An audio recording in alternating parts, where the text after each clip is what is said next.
Somos Pascual Martínez y Vincent Sáez, somos fotógrafos y estamos aquí en el Museo de la Ciudad con motivo de la exposición Donde crecen los mirtos. Para realizar este trabajo nosotros nos hemos inspirado un poco en trabajos nuestros anteriores. Nosotros empezamos a trabajar juntos en el año 2014 y decidimos abordar un gran trabajo fuera de España. Localizamos residencias artísticas en Europa y encontramos una residencia en Bucarest que nos resultaba muy interesante. Y elegimos esta residencia y esta ciudad porque fuimos conscientes de lo poco que conocíamos de la sociedad rumana y de la cultura rumana, aun siendo en aquel momento la población rumana la mayoritaria inmigrante en España. Allí comenzamos ese primer trabajo que se llamó The Tree of Life is Eternally Green. Estuvimos visitando Rumanía durante 4 años hasta que en el año 2018 ese trabajo se materializó en un fotolibro publicado por la editorial inglesa Overlaps. Este es el fotolibro. Fue publicado en marzo de 2018 y en septiembre del mismo año prácticamente el libro estaba agotado. Nosotros lo tomamos un poco como fuente de inspiración, sobre todo en el esquema de trabajo, en ese desarrollo de trabajo. Y hay algunas líneas de él que intentamos aplicar a nuestra ciudad y a este trabajo que se llama Donde crecen los mirtos. Lo interesante al final del libro de Tree of Life, del trabajo de Tree of Life, fue que empezamos a explorar como artistas la relación que el ser humano tiene con la naturaleza. Eso fue lo que nos dio pie precisamente a investigar sobre lo que a nosotros nos interesaba como fotógrafos y como artistas. El libro no es un catálogo de imágenes al uso, construimos una narrativa basándonos y utilizando diferentes elementos, es decir, desde el documento hasta las plantas y nuestras propias imágenes. Entonces ahí es donde la intención principal del trabajo fue levantar los estereotipos de Rumanía y sobre todo investigar su grandísimo patrimonio natural. Ese fue el primer contacto que tuvimos con esa relación que el ser humano tiene con la naturaleza y trabajando en él nos dimos cuenta que estaban surgiendo otros proyectos y otros trabajos. No nos dimos cuenta hasta que no habíamos terminado precisamente ese trabajo, que es cuando entonces nos damos cuenta que aparece hay una imagen de ese libro que engancha precisamente con este segundo trabajo, que es de Saxon of Transylvania. Este segundo trabajo, a pesar de ser un trabajo más documental y aparentemente totalmente distinto al primero, sin duda alguna hay muchísimas conexiones entre ambos. Y aparte de este trabajo, el tercero que viene de camino, cuando la pandemia no lo permita, hay aquí una imagen que engancha precisamente con ese tercer trabajo. Nunca planteamos hacer una trilogía sobre Rumanía y ahondar tantísimo en la cultura rumana, sino que una cosa nos fue llevando a la otra. Conforme estábamos trabajando en The Tree, nos dimos cuenta de la magnitud de la investigación y que queríamos seguir trabajando y desarrollando. Y de alguna manera también ha sido lo que nos ha pasado también con este trabajo, con Donde crecen los mirtos, ha sido también ese trabajo analítico y de investigación que nos ha ido llevando a lo largo de todos los meses de trabajo. Nosotros decimos que estos son trabajos pre-COVID, es decir, donde teníamos una línea documental de trabajo que nos llevaba a trabajar a largo plazo. Nos íbamos fuera de España y teníamos que plantear los trabajos en esos, donde hacíamos una captura fotográfica en un periodo de tiempo determinado, pero también un análisis y una conceptualización del contexto del trabajo que ya se desarrollaba aquí en España. Pero con Donde crecen los mirtos lo que planteamos fue un plazo muy limitado de tiempo, debía desarrollarse en 4 meses, desde su conceptualización inicial hasta su formato final como exposición dentro del Museo de la Ciudad. Incluso cuando empezamos a trabajar,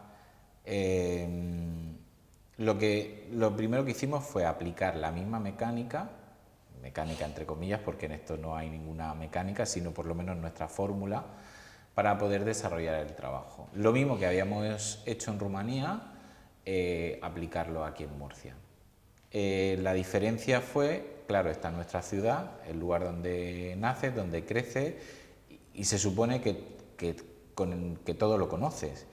Cuando empezamos a investigar fue cuando nos dimos cuenta que realmente no conocíamos gran parte de nuestro territorio y que habíamos menospreciado nuestro patrimonio natural. Si nos habíamos ido a 3.000 kilómetros de nuestro lugar habitual de residencia para investigar algo que no habíamos hecho en nuestro propio territorio. Y eso nos dio muchísimas claves para entender lo que habíamos hecho antes y lo que queríamos hacer con este trabajo. Entonces, por esa misma razón, es por la que utilizamos la mecánica de Rumanía, de divagar por los jardines, de dejarnos envolver por la naturaleza. Cuando te dejas envolver por esa naturaleza y por esa sensación que aparentemente aquí en Murcia nosotros siempre hemos dicho que por el clima y el paisaje tan árido que tenemos no existe, sí que existe. Es decir, la naturaleza no se reduce como a veces pensamos solamente al verde. Es decir, hay muchísimos más componentes que en el jardín y en la naturaleza te invitan a ese recogimiento. Entonces, todo eso fue lo que fuimos acumulando a lo largo de los meses, y precisamente los meses que trabajamos en esta exposición fueron los meses más calurosos de esta ciudad. Fueron los meses de julio, agosto, septiembre, que precisamente nos invitan a pasear, pero saliendo tempranito por las mañanas y aprovechando toda la luz del día, o paseos por la tarde, la verdad es que nos permitió conocer nuestra ciudad muchísimo más en profundidad y desarrollar el trabajo. Al principio la idea era incluso, como aplicábamos la misma dinámica que en Rumanía, era incluso meter el componente humano, el factor humano. Pero nos dimos cuenta, conforme el trabajo fue desarrollándose, que no era de lo que queríamos hablar. Aquí, tanto en The Tree como en The Saxon, sí que el factor humano es una parte más del trabajo, es una pieza fundamental. Pero en este trabajo no era tan necesario, porque realmente estábamos hablando más de nosotros y de la ciudad que de lo que ocurría en los lugares. Entonces, se desarrolló de otra forma totalmente distinta. A ver, este trabajo forma parte del programa Reactivos Culturales que el Ayuntamiento de Murcia lanzó para que los artistas pudiéramos desarrollar trabajo. Es decir, la cultura sigue viva y por lo menos nosotros nos sentimos orgullosos de haber participado en esta iniciativa y que nos hayan permitido, gracias a este programa, el trabajar en Murcia. Es el primer trabajo que nosotros hacemos en Murcia. ¿Qué planteamos donde crecen los mirtos? Queríamos conocer esos espacios naturales de la ciudad, pero también queríamos conocer su historia, conocer un poco más y conocer más de las tres culturas que habitaron la ciudad de Murcia, interrelacionándolas entre sí a través de la religión. Algo que nos chocaba por desconocimiento, sobre todo, era que el Jardín del Edén es un elemento común a las tres culturas, aparece en cada uno de sus libros sagrados. Y lo que quisimos fue buscar ese Jardín del Edén en los jardines de la ciudad. Además de también recorrer las huellas, los vestigios, esas capas, esos sustratos que existen en la ciudad sobre esas culturas, y todo interrelacionarlo históricamente entre sí. Bueno, el tema de las tres culturas nos da pie a investigar sobre los vestigios, ya no solo físicos, sino de otra índole que nos han dejado en la ciudad, y nos permite, a mí personalmente me permitió conocer restos arqueológicos que no tenía ni idea de que existían, como en el caso del Alcázar, de los restos de debajo de la iglesia de San Juan. De esa manera, lo que empezamos a investigar y a trabajar fue en cómo esos espacios naturales, como ese Jardín del Edén que está inmerso y presente en las tres culturas, podían dialogar con los vestigios, porque lo más difícil al final era hablamos del pasado, y traer ese pasado siempre al presente, algo que ya hicimos en los sajones de Transilvania, y al final era volver a hacer lo mismo, pero aquí en nuestra ciudad. Sí, lo que planteamos fue hacer el trabajo por esas capas, es decir, en sustratos, en cierto modo llevarlos de una manera plástica a nuestras imágenes. Todo el trabajo en sí es un trabajo de superposiciones, de imágenes que se imponen unas encima de otras y de elementos que existen debajo de unas capas, unos sobre otras, como las capas que hay debajo de la tierra, donde si uno va excavando se va encontrando esos vestigios. Y al final lo que prevalece por encima de todo es la naturaleza. Acabaremos destruyendo nuestra civilización probablemente y la naturaleza será lo que al final lo acabará invadiendo todo. En nuestro proceso de investigación pues descubrimos cosas como que el primer jardín público que se abre en España es el Jardín de Florida Blanca y que se encuentra en Murcia, es decir, a mediados del siglo XVIII. Además de eso, uno de los primeros jardines botánicos que se crea en España, imitación del Jardín Botánico de Madrid, es el Jardín Botánico del Malecón, que se crea también a mediados del siglo XIX, a instancias del antiguo Instituto Alfonso X el Sabio, hoy en día el Instituto Saavedra Fajardo. Realmente se crea para que los alumnos pudieran hacer sus prácticas de botánica dentro de ese jardín botánico. Hoy en día quedan algunos vestigios de ese jardín, se pueden visitar en el Malecón y la verdad es que es una suerte tenerlos porque hay especies naturales en Murcia que muy poca gente conoce y que realmente derivan de esos estudios de botánica.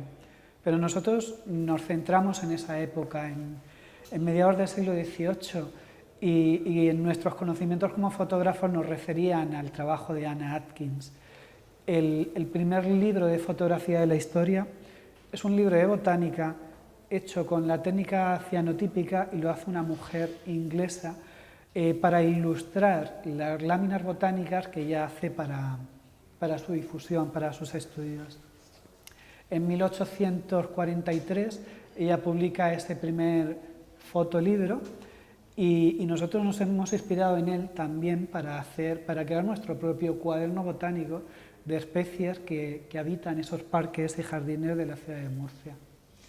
Nosotros el trabajo de Ana, al ser el primer fotolibro de la historia de la fotografía, siempre ha sido como una referencia, pero nunca nos habíamos atrevido con la técnica de la cianotipia. Y a pesar de ser un libro aparentemente simple, un libro muy complejo y que tuvimos la oportunidad de ver físicamente en la exposición que se le hizo de mujeres fotógrafas en Londres. Siempre nosotros hemos tratado eso, los libros como objeto y como parte súper importante en nuestro trabajo. Entonces, arrancar esta exposición con para nosotros era un rendido homenaje y teníamos que hacerlo sí o sí, y nos daba pie precisamente para toda la exploración botánica que estábamos haciendo. ¿Qué mejor que traducir todas esas especies que habíamos recogido en los jardines y hablar de las 3 culturas que están representadas en esa sala de cianotipias y en el propio catálogo, que a través de la cianotipia de Anna Atkins? Y seguimos hablando de libros. Nosotros siempre, no solamente en este trabajo, ya empezamos a hacerlo en Rumanía, el ir recogiendo plantas allá donde vamos, y siempre tenemos un montón de libros llenos de plantas puestas a secar. Buscamos un libro donde meter esas plantas, un libro que también tuviera algo de relación con esas 3 culturas. Casualmente nos encontramos con uno que las aunaba. El libro que nosotros encontramos era la Biblia Hispalense o el Codex Toletanus. Es una Biblia escrita en latín en el siglo X, que tiene la particularidad de que además tiene los títulos en hebreo, pero que también está llena de inscripciones al margen escritas en árabe. Casualmente era un libro que nos recogía esas 3 culturas que han habitado la ciudad de Murcia.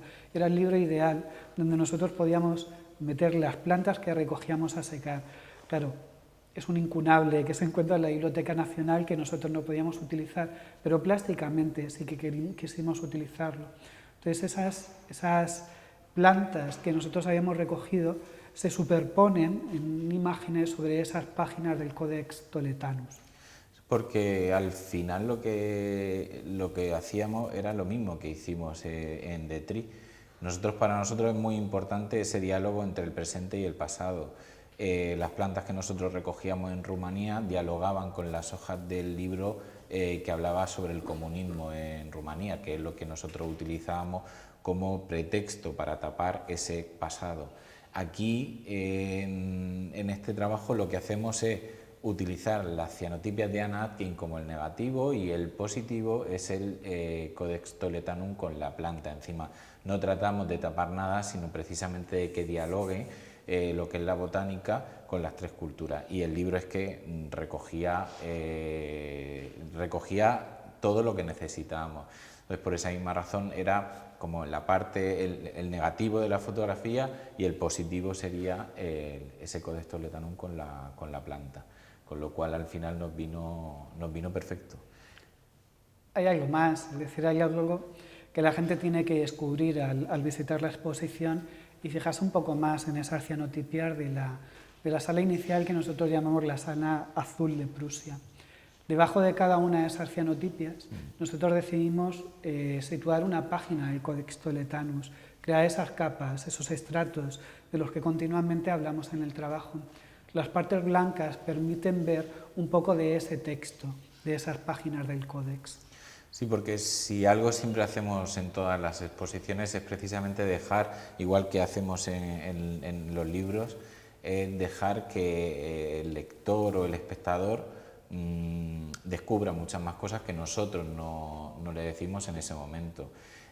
Es muy difícil, alguna gente sí se da cuenta, pero es muy difícil llegar a poder ver qué es lo que hice debajo de las cianotipias, pero lo interesante para nosotros dentro de todo este proceso es que sea un redescubrimiento, que si no lo ves en la primera visita, en la segunda, tercera, o cuando te invite a verlo, o en el mismo catálogo, lo puedas descubrir de la misma manera que hacemos con los libros, que siempre dejamos como una serie de pistas porque nos interesa ese diálogo entre el lector, espectador y nosotros como artistas. Es decir, no lo dejamos todo, no viene todo empaquetado como un lazo para que lo consumas, sino que se trata de algo más, se trata de que al final, como lector, disfrutes, descubras, y que no te quedes solamente en una primera lectura o en una primera visita de la exposición, que digas, bueno, es que hay algo más y no lo he descubierto y quiero volver a ello. Entonces, para nosotros siempre ese juego es súper importante para nosotros, no el dialogar con el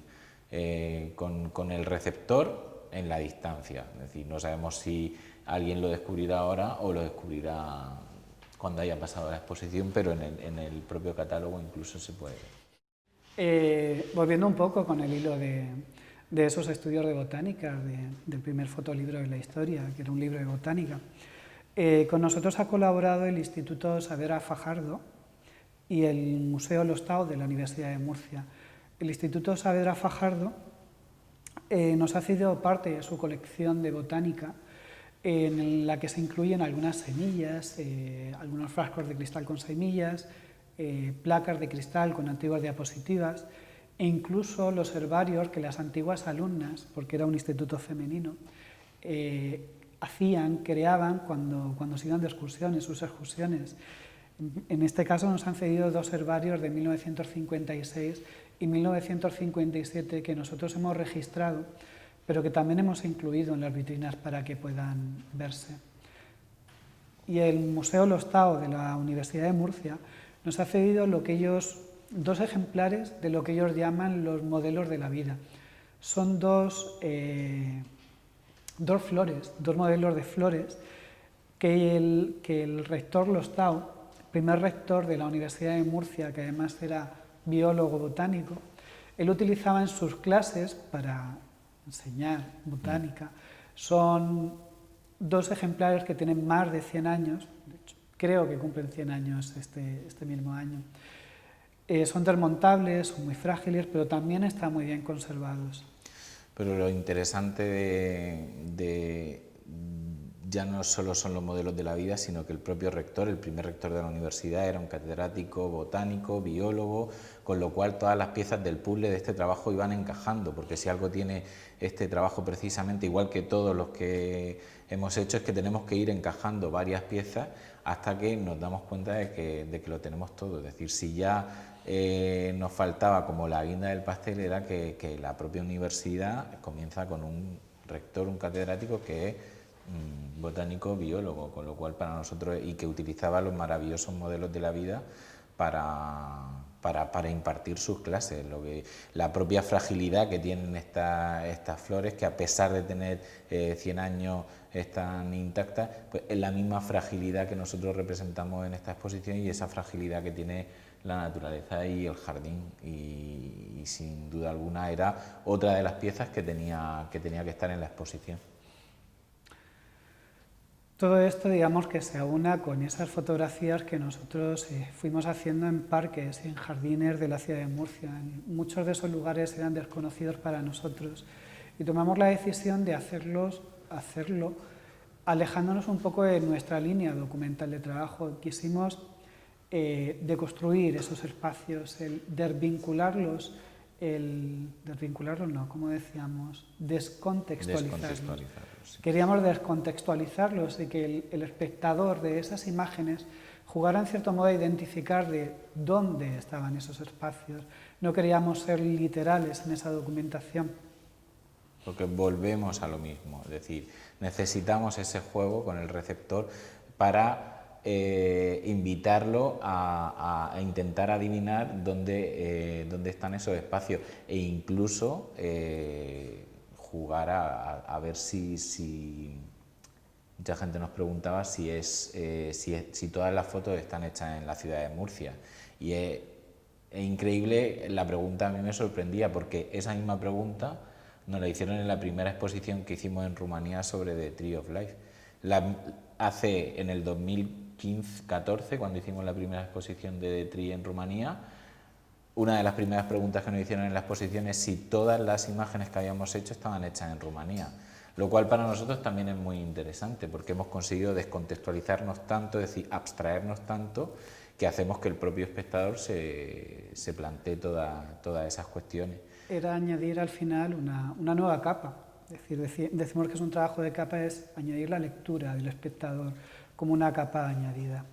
Cuando hablamos con el Museo de la Ciudad para hacer esta exposición, nosotros ya estábamos en pleno proceso de trabajo, y cuando vimos esta sala vimos pues esta maravillosa ventana que nos conectaba el espacio interior del museo con el espacio exterior, que es el Huerto López Ferrer, que forma parte de la antigua casa, donde está ubicado hoy en día el museo, y a continuación tenemos lo que es el museo, el Jardín de la Pólvora. Era maravilloso entrar a esta sala vacía y encontrarte con el espacio que hay fuera, dentro de él, bordeado por un seto de mirtos. Además, el trabajo se llama Donde crecen los mirtos, y era totalmente idóneo. ¿Qué decidimos? Que ese espacio exterior se proyectara hacia el interior de la sala, que fuera una continuación de él, que este marco fuera además una imagen más, y hacerlo también del modo contrario, que lo que hubiera dentro de la sala se proyectara hacia afuera. Para eso hemos utilizado una proyección también de algunos espacios. Es una pequeña pieza audiovisual que se complementa con el resto de fotografías. Pero igual que utilizamos este recurso, quisimos que en esas imágenes que nosotros habíamos hecho de los espacios arqueológicos de la ciudad, de otros museos, proyectar en ellos las imágenes que nosotros habíamos tomado dentro de los parques y jardines de la ciudad de Murcia. Sí, porque al final esa conexión entre la imagen reflejada en los vestigios culturales era lo que a nosotros nos interesaba para terminar de conectar y terminar de poder darle como un broche final al trabajo, porque al final hablamos de esos lugares que significaron algo, de ese jardín del Edén que significó, que tuvo un gran significado en las tres culturas, y a la vez de esas ventanas que nos dejan ver y esas puertas que no llevan a ningún lado y esos lugares que parece como que se han quedado ahí en un limbo. Entonces para nosotros era como muy importante terminar con esas dobles exposiciones, también incluso haciendo alusión a esa cámara oscura, el principio de la fotografía, que era volver a dar la vuelta a la exposición. Es decir, no son cámaras oscuras reales porque nos hubiera gustado que así hubieran sido, pero sí que empezábamos con las cianotipias como como un proceso fotográfico del comienzo de la fotografía hace 2 siglos y terminábamos con algo que hacía un guiño a... El nombre de donde crecen los mirtos nosotros lo hemos utilizado basándonos en la etimología del nombre de Murcia. Según el licenciado Cascales, existe una teoría que cuenta que el nombre de Murcia viene de Mirtea. Parece ser que en época romana, esta zona donde hoy nosotros vivimos, había abundancia de mirtos y el nombre de Murcia vendría de esa etimología, del lugar donde abundan los mirtos, lugar plagado de mirtos. Y además de ser un sitio donde abundaba el mirto, parece ser que también existía un culto a la diosa romana en Murcia. Al final no hay ninguna teoría fehaciente sobre el origen de la etimología de la palabra. Esta era una más y nos daba pie precisamente a eso, que no fuera...